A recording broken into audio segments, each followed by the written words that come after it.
জানো মা, ইকরি আমার খুব ভালো বন্ধু। ও ধনী হলেও ওর মনে কোনো অহংকার নেই। হ্যাঁ রে মা, ইকরির মা বাবাও খুব ভালো মনের পাখি। আমি এতদিন যাবত ওদের বাড়িতে কাজ করছি, কিন্তু ওরা কখনো আমার সাথে খারাপ আচরণ করেনি। চল চল, এখন আমাকে কাজে যেতে হবে। এরপর টুকি ও টুনি ইগলের বাড়িতে চলে যায়। আর টুনি প্রতিদিনের মতো কাজ করতে শুরু করে, আর টুকি ইকরির সাথে বাগানে খেলতে থাকে। ইকরি ইকরি, তোর গলার মালাটা তো খুব সুন্দর। আমাকে একটু দে না, আমি একটু হাতে নিয়ে দেখি। এ কি ইকরি, এ তুই কি করছিস? এত দামি মালাটা টুকির হাতে কেন দিয়েছিস? তোকে একটু মালাটা হাতে নিয়ে দেখতে চাইছে বাবা, তাই ওকে আমি মালাটা খুলে দিয়েছি। শোন রে মা, এত দামি মালা শুধু তোর গলাতেই মানায়, কোনো গরিব মেয়ের হাতে নয়। আর কখনো তুই এই মালাটা গলা থেকে খুলবি না, বুঝেছিস? আচ্ছা ঠিক আছে বাবা, এই নে ইকরি, তোর মালাটা তুই গলায় পরে নে। ইকরি মালাটা গলায় পরে নেয় আর টুকির সাথে আবারও খেলতে শুরু করে। আর এভাবে দেখতে দেখতে সেই দিন কেটে যায়। শোন ইকরি, আমি পুকুর থেকে গোসল করে আসছি, তুই এখানেই দাঁড়িয়ে থাকিস কেমন? জানিস তো কি, আমি কখনো পুকুরে নেমে গোসল করিনি, তাই তোর সাথে আমিও পুকুরে গোসল করব। আচ্ছা ঠিক আছে ইকরি, আয় তবে।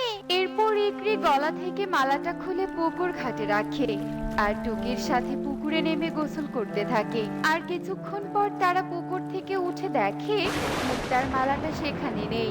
আয় তোকে, মালাটা তো আমি এখানেই রেখেছিলাম, কিন্তু হঠাৎ করে মালাটা কোথায় চলে গেল। এখন আমি বাবাকে কি বলবো? বাবা যে আমাকে খুব মারবে। তোর মালাটা হয়তো কোনো চোর নিয়ে পালিয়ে গেছে রে। এখন আর কেঁদে কি হবে, তুই বরং বাড়িতে চলে যা। এরপর টুকি ও ইকরি যে যার বাড়িতে চলে যায়। এ কি ইকরি, তোর গলার মুক্তার মালাটা কোথায়?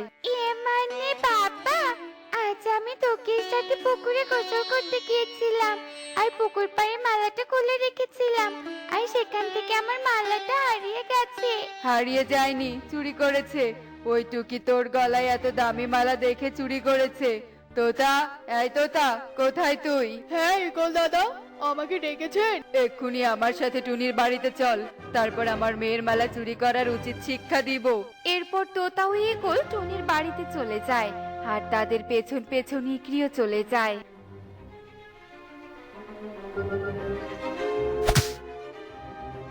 না ইগল দাদা, সারা ঘর খুঁজো, কোথাও মুক্তোর মালা খুঁজে পেলাম না। বিশ্বাস করো আঙ্কেল, আমি ইকরির মালা চুরি করিনি। মা, ও মা, তুমি তো জানো তোমার মেয়ে চোর নয়। হ্যাঁ ইগল দাদা, আমার মেয়ে চুরি করেনি। তাছাড়া আমি আপনার বাড়িতে এতদিন যাবত কাজ করছি, আর টুকিও তো এতদিন ইকরির সাথে খেলাধুলা করেছে, কিন্তু কোনোদিনও তো আপনার বাড়ি থেকে কিছু চুরি করেনি। চুপ চুপ কর, ওই মুক্তার মালা অনেক দামি, তাই তুই সেই মালা লুকিয়ে রেখেছিস। আয় তোতা, আয়, এক্ষুনি এই টুনির বাড়িটা ভেঙে দে। আর শোন টুনি, কাল থেকে তোর কাজে যাওয়া বন্ধ। না বাবা, তুমি ওদের ঘরটা ভাঙতে বলো না, ওরা তাহলে কোথায় থাকবে? টুকি আমার মালা চুরি করেনি বাবা।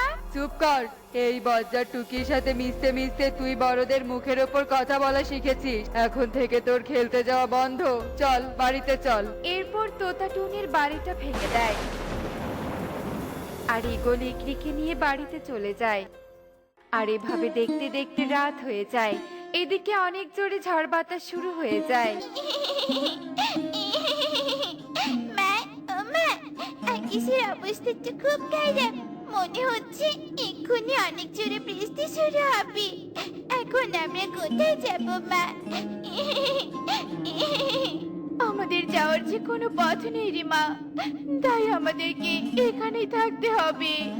আহা কি আনন্দ, আকাশে বাতাসে, গাছে গাছে পাতা নাচে, কত মজা আজকে হবে। এ কি ব্যাপার, ওই পাখি পাখি দুটো এভাবে কাঁদছে কেন? গিয়ে দেখি তো। এই, তোরা কাঁদছিস কেন রে? এত ঝড় বাতাসে কেউ কাঁদে নাকি? আনন্দ কর, বৃষ্টি আসবে, বৃষ্টিতে ভিজে আমরা নাচবো, গাইবো। কি তোরা তবুও কাঁদছিস? আচ্ছা, কেন কাঁদছিস বলতো? এরপর টুনি ডাইনি পরীকে সব কথা খুলে বলে। ও, তোরা তো আমার মতো বৃষ্টিতে ভিজতে ভালোবাসিস না, আর বৃষ্টিতে ভিজলে তো তোরা অসুস্থ হয়ে পড়বি।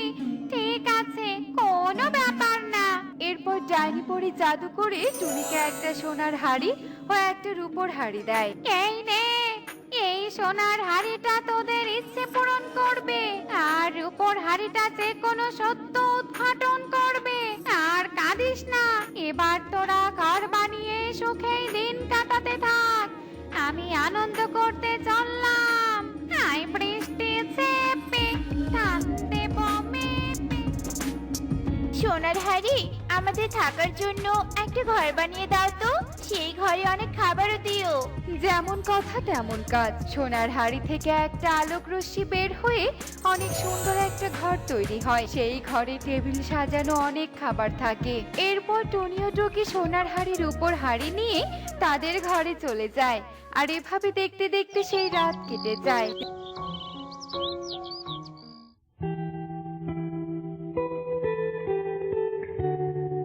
এ কি, তোরা আমার বাড়িতে কেন এসেছিস? আমরা যে আপনার মালা চুরি করিনি সেটা প্রমাণ করতে এসেছি। তোরা আবার কি প্রমাণ করবি? তা দেখি কিভাবে প্রমাণ করতে পারিস। রূপার হাড়ি, তুমি দেখাও তো মুক্তার মালা কে নিয়েছে।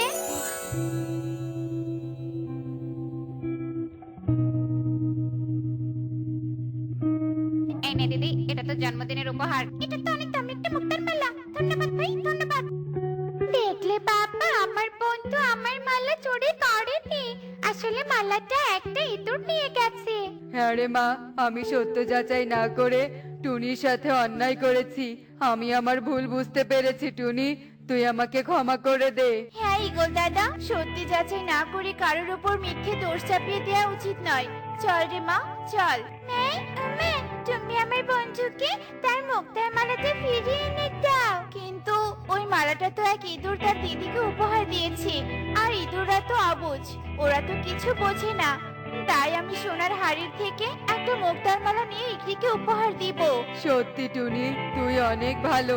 এখন থেকে টুকিকে আমি নিজের মেয়ের মতোই দেখবো। এরপর সবাই সুখে মিলেমিশে দিন কাটাতে থাকে। দেখলে তো বন্ধুরা, সত্য যাচাই না করে কাউকে দোষারোপ করা উচিত নয়। এমনই সব মজার মজার শিক্ষণীয় টুনি পাখির গল্প দেখতে আমাদের সাথেই থেকো। আর গল্পটি কেমন হয়েছে তা কমেন্টে জানাতে ভুলো না কিন্তু। Bye bye.